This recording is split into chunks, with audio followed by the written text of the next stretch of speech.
Hello, welcome back. Today is an anime of the day / I'm alive. Yay, Rose is alive. I like the I am alive videos.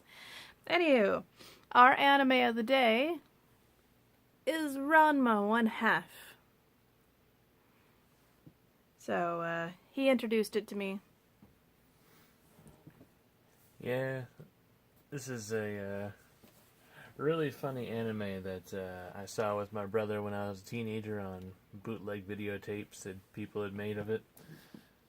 Probably most of the first season. It's about a boy named Ranma, who also becomes a girl named Ranma.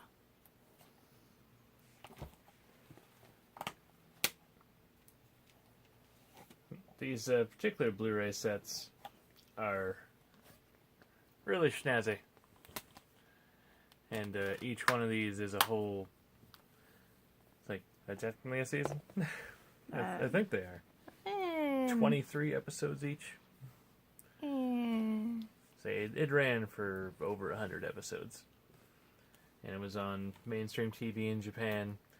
And back in the 80s, they were cool with showing nipples on TV. And it was funny. Nowadays, Japan has a lot more strict censorship laws. So you can't put that stuff on public broadcast anymore. There are our sets. When I first saw this series for sale, it was at Software Etc. And I think it was either just one season or half the series was sitting there for so much money, like $100-200 for it, just on the DVD back then. I'm like, man, I am never going to be able to have this series officially. So I have stolen it off the internet once or twice, but I don't feel too bad about it since I have obviously plunked down the money for every single Ranma episode and movie on Blu-ray, the collector's editions. You know, you could talk about the show itself and not just the fancy box it comes in. Oh, but it's so fancy. Anywho, the show itself is funny as hell, involves a bit of martial arts. Yes, this guy knows kung fu, or, karate, taught to him by his father, who is a panda. Considering they spend so much time doing Chinese training, I assume it's supposed to be mostly kung fu. I'm not sure if it actually is or not. But yeah, I'm sure it's all complete BS. Because it is lots of magical stuff. Not quite as bad as throwing fireballs, but there are people who can destroy boulders with a single finger and stuff like that. Yes. So the story pertains the boy Ranma, whose father had betrothed him to a girl, Akane, and the silly Rumiko love story that follows. Yes, back in the 80s when it was still super common for parents to arrange their children's marriage, especially since both of them were heirs to a dojo, so it was just expected for them to get married. Also in the story, both of their parents were drunk. Yeah. And you find out that Rama's father actually promised his, hand in marriage to 3 or 4 other people. Yeah, for food and drink and whatnots. One of whom I think is a boy. Who likes disguising himself in mailboxes. No, that's someone who is in love with Ukyo. Oh, okay. It's been a little bit. Yeah, just a little bit. But yeah. Now, the show is pretty good. Towards the end, it gets a bit cyclical, but if you've sat through Ranma, or not Ranma, but Inuyasha, you know that feeling. Yes, since it's by the same author. Yes, Rumiko Takahashi. But the reason why we finally sat down and did this is because our series, to our knowledge, is complete, and we have the OVA and movie collections that we just got. So, it's a fancy box. And I don't even remember. We watched the movies. I don't remember them. I really don't remember anything. Normally it was some other random suitor coming out of the woodwork trying to steal away Akane or steal away girl Ranma. Yeah, it's very odd. Since Girl Ranma and Boy Ranma look mostly the same. Except for the hair color. Yeah, and for some reason, Girl Ranma is also a few inches shorter than Boy Ranma.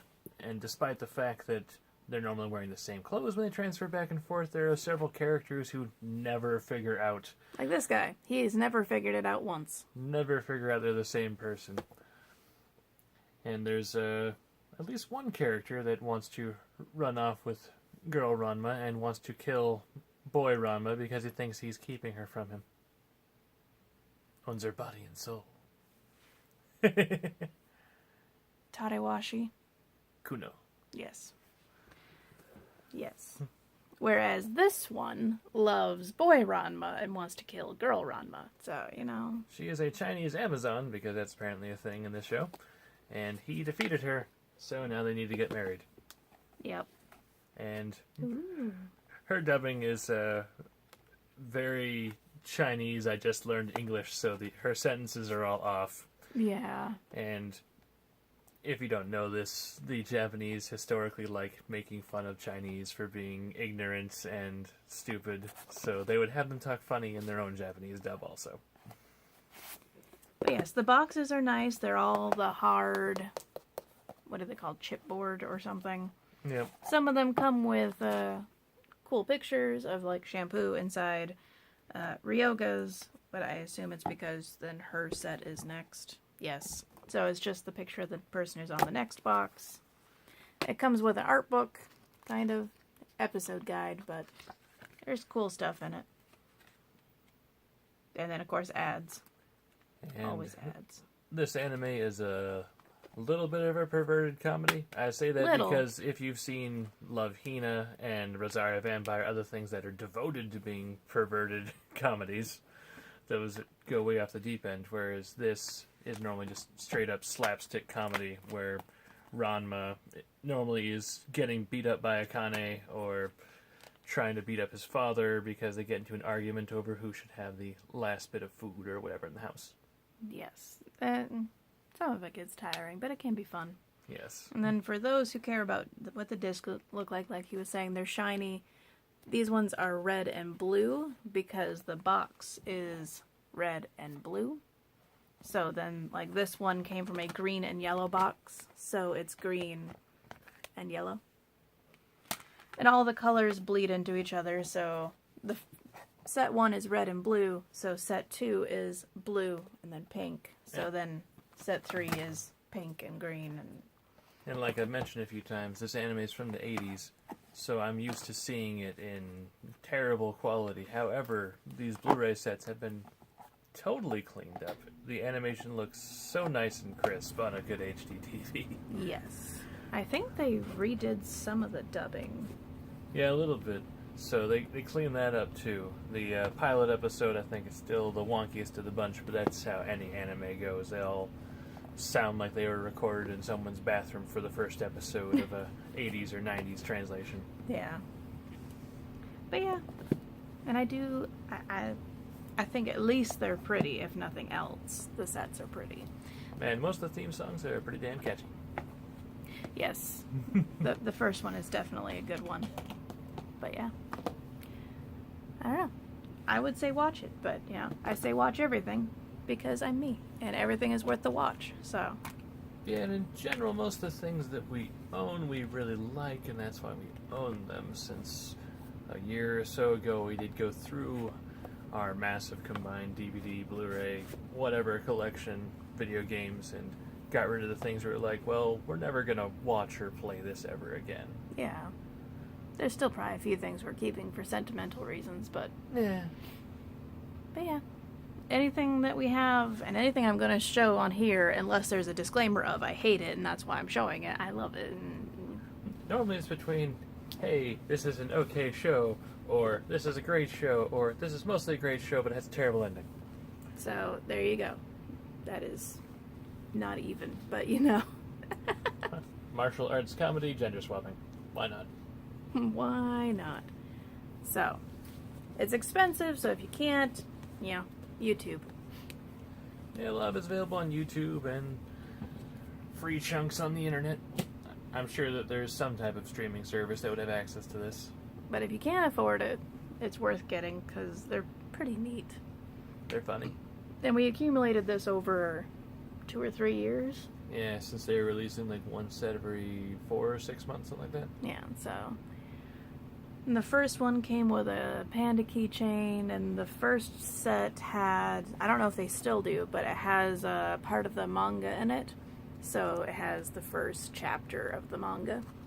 So I thought that was cool. It's like everything's very high quality paper. The box sets, the outer casing are very tough. Keep those Blu-rays safe. Yep.